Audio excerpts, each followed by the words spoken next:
Hello. कित्येक वेळा मी लोकांना पाहते की ते सोसायटीच्या ना प्रेशरला कंटाळून येऊन लग्न करतात. जेव्हा तुम्ही प्रेशरमध्ये येऊन लग्न करता तेव्हा तुम्ही फक्त तुम्हालाच नाही तर तुमचं पार्टनर, तुमची येणारी generation, your whole family get affected because of that. So तुम्ही लग्न करताना अडल्ट असता तर ही तुमची माइंडफुल चॉईस असते. सो अडल्ट असल्यामुळे तुम्हाला एवढं कळालं पाहिजे की कुठली बॅटल लढायची आहे आणि कुठली गिवअप करायची आहे.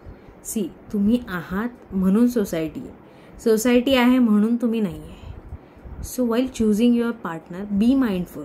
कारण कुणाला तरी धडा शिकवायचा आहे. आई वडील म्हणतात म्हणून लग्न करायचं आहे. गर्लफ्रेंड बॉयफ्रेंडला दाखवायचं आहे की तुझ्यापेक्षा मला चांगला मिळू शकतो म्हणून लग्न करायचं आहे किंवा आणखी काहीतरी आहे. So whatever choices you are making, तुम्ही अडल्ट आहात. सो चॉईसेस माइंडफुली चूज करा सो दॅट लाईफ पण ब्युटिफुल असेल. आत्ताची तुमची जी प्रेझेंट लाईफ असते ना ते तुमच्या पास्टमध्ये घेतलेल्या डिसिजनवर अवलंबून असते. सो एवढा महत्त्वाचा डिसिजन घेताना निदान तो माइंडफुल होऊन घ्या.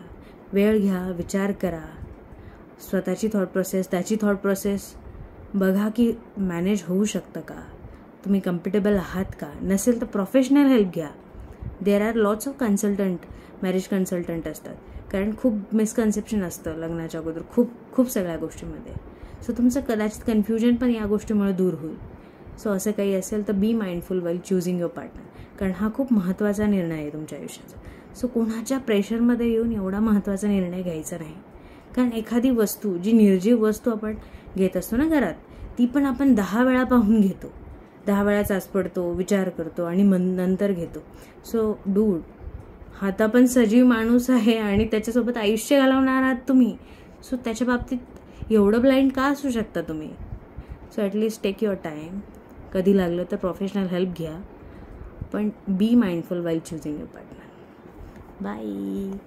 आणि जर असं काहीतरी चांगला थॉट तुमच्याकडे असेल जो तुम्हाला वाटत असेल मी स्वतः परसिव्ह करू आणि माझ्या शब्दात तो मांडू, तर you can comment me or okay.